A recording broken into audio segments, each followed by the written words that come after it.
Good morning. Happy Monday. It's Monday in the morning. Welcome to my home, into my kitchen. What is it about kitchens that are so personal, that allow you to feel like you're in the heart of the home? And so today, I am excited to be sharing a piece of my heart with you. You'll have to forgive if my children knock on the door or if my dog runs into the scene because they just want to know you. They just want to be a part of what we're doing in this one little moment. And as you get to know me more, you'll know that I understand that there is no other time but right now. That's all we own is the right now. And I'm so excited that you've decided to spend this one moment with me. So I was thinking, what is the finality of December? Like, what is the completeness of December that as December is coming along, I start getting a little bit overwhelmed that I have not boxed up my whole year, put it with a bow on it, taped it up, wrapped it up, and done everything that I was supposed to do. What is it about December that makes you feel like you only have 30 more days to accomplish the entire world? Like to lose those 20 pounds, to start the business, to write the vision, whatever that is, that waking up in December makes you realize you've done nothing yet. And then what is it about the start or the inauguration of January that says you've got to begin something new? There are 31 days in December and there's 31 days in January. They both have 2,678,400 minutes in them. And besides the day that you were born and the day that you die, we each have the same amount of minutes in those months. So what is it about December that makes us feel like it's over and January make us feel like we started or like we have to start? But then I started thinking, is that the way you want it? Here's my call to you. Throw the whole resolution away. We're going to be talking about the beginning and why January to February and March to April and June to July have no bearing on how it is you're going to start. Because, it's January. We probably already stated our resolutions. And with these few days into January, somebody has already failed at the resolution. You know why? Because resolutions don't work. I haven't conquered the world. I haven't lost the 20 pounds. There is no world domination over here. But we did achieve one thing in our business. At the Cupcake Collection, we conquered this number that was evading us for the last 13 years, and we accomplished more in revenue than we've been able to do in 13 years in this 12 months. Hi, I'm Mignon Francois, and I'm the founder and director of Joy at the Cupcake Collection. And here's why you should care. I started my business on the last $5 that I had to feed my family for the week or for the month. It was all we had left to do, and turned it into a legacy with over 5 million cupcakes sold. We did that with no knowledge, no experience, no education in the business. We did it with no money. We did it with no credit. In fact, we were losing the house that the Cupcake Collection exists in right now. And we've been able to now own that house and be voted as the best cake in the places where our bakery exists. We had one simple ingredient, and that was hunger. Have you ever been hungry? Like hungry, where there's a pit in the bottom of your stomach that sort of makes your body want to curl into itself. Like hunger that makes you want to change your situation and say, enough is enough. I'm sick and tired of being sick and tired. And I feel like that's what January beckons us to draw a line in the sand and say, I'm done doing the same old thing. And what the turning point for me was rap lyrics. I'm a girl who loves rap music and Jesus. And there is a familiar song called Otis. It is one of the best collaborations, not just my words, with Jay-Z and Kanye. And the lyrics, Kanye comes in and his part of the lyrics say, they ain't see me because I pulled up in my other Benz. Last week I was in my other Benz. And I am no lyrical DJ, but I was like, God, wait a minute. Do you love him more than you love me? I mean, because he has options and they're luxurious. I mean, he has a choice on which Mercedes Benz he's going to drive today. And I don't even have a car. And I heard God say, are you willing to put in what they put to get what they got? I mean, I know that's not perfect English or anything, but that was the call to understanding. And what I realized is that people who were wildly successful never said that it was easy, but they did say that it was worth it. And what I determined in my mind at that time, as I was walking down the street listening to these lyrics, when there was no electricity in my house on a regular basis, and when I just decided to flip on the faucet, water did not come out for me. But the people living all around me and all of their affluence, because I was living in a neighborhood where they would tear down one house and put up 15. And it was becoming a place that I wouldn't even be able to afford to live. And I was like, all right, God, fine. I'm willing to do what they did. Because here's what was happening with me. I wasn't willing to do the work that I was asking God to bless me for. Work, I began to learn, is required of you. So if I wanted to get what they had, then I had work to do. So to escape the finality of December and the overwhelming call of January to start something, I want to encourage you to throw the resolution away. One Forbes magazine says, here is why resolutions don't work. We set our goals too big. We can't plan properly in order to turn our ideas into habits. And we can't garner support around it because people can't understand what we don't even understand ourselves.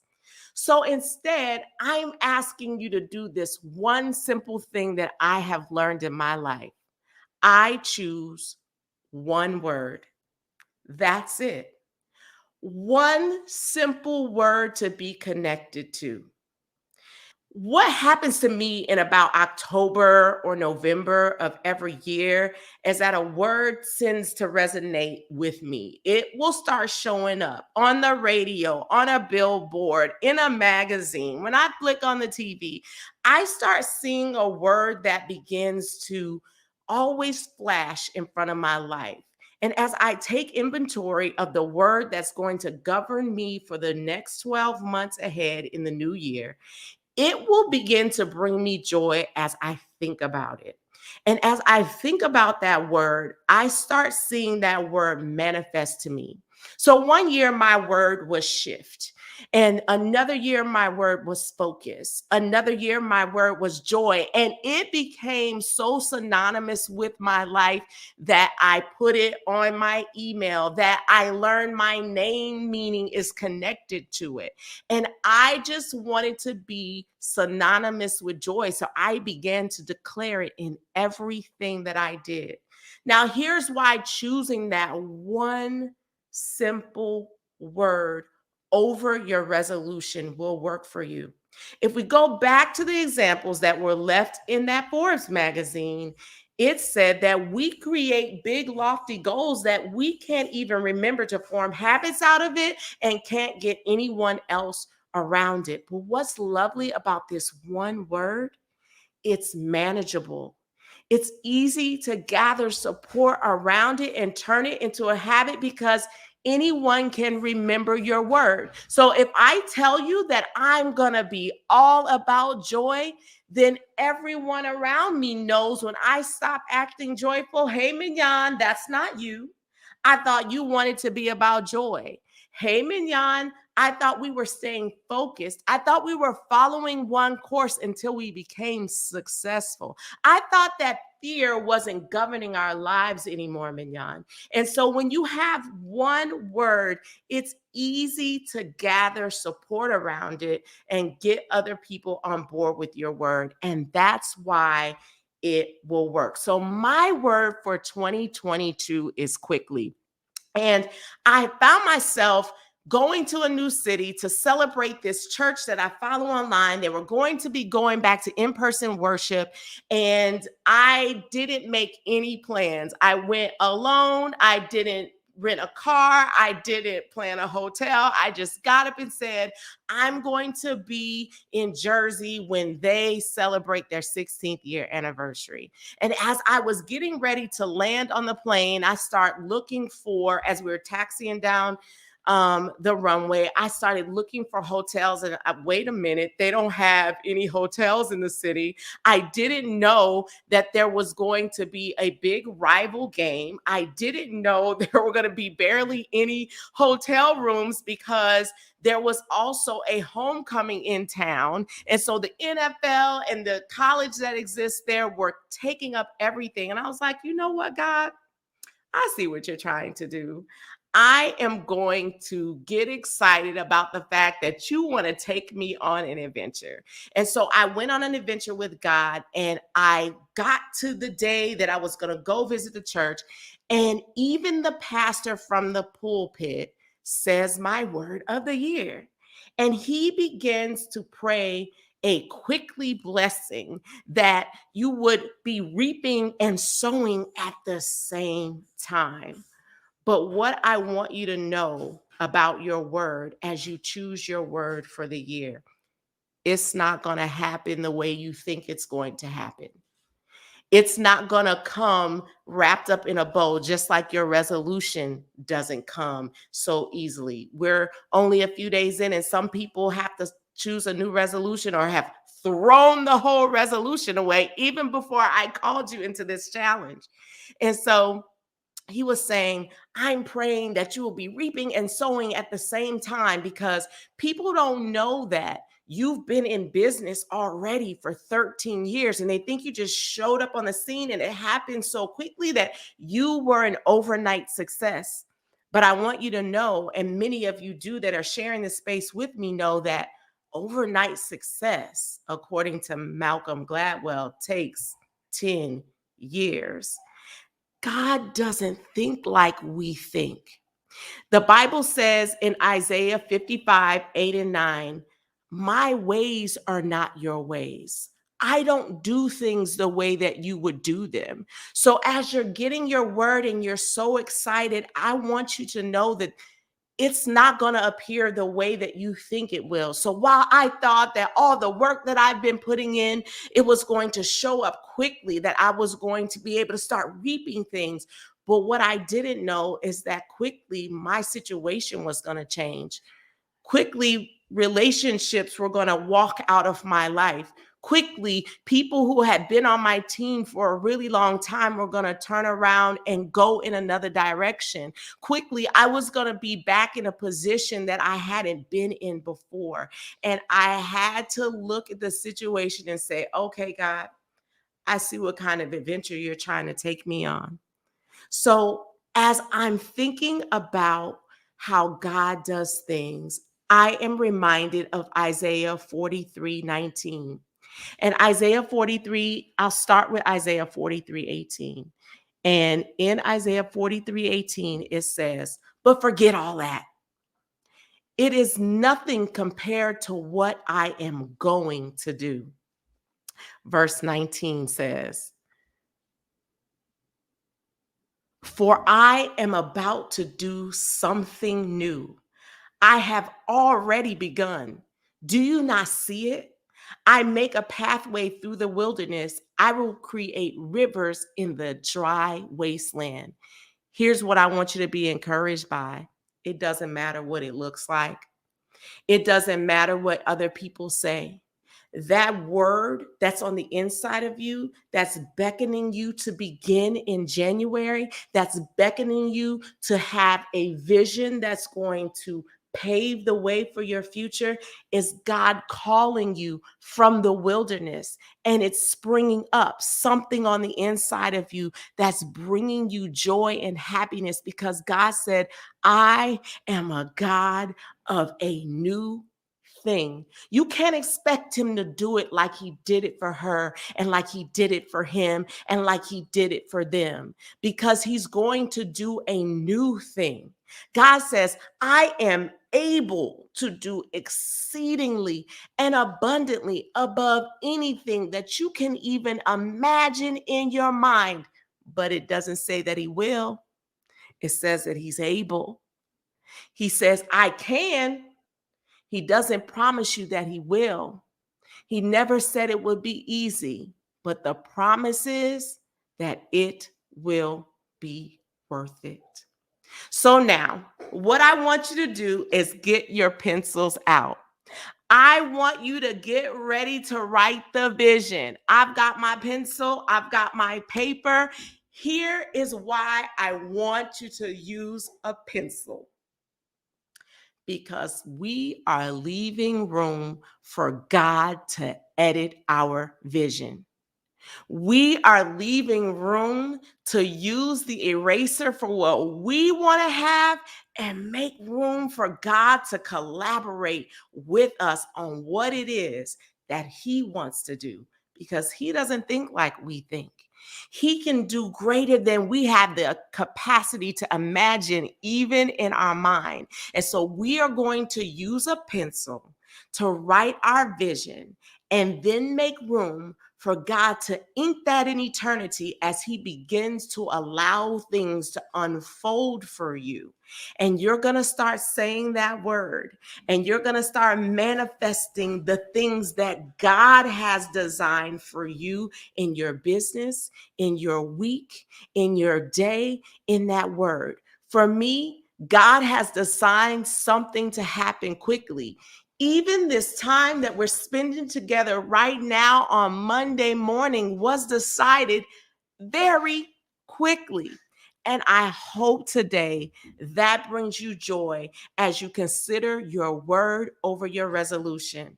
Now, before I get ready to go, I want you to be encouraged by this. Here is why choosing one word matters so much. John 1:1 says, "In the beginning was the Word. The Word was with God.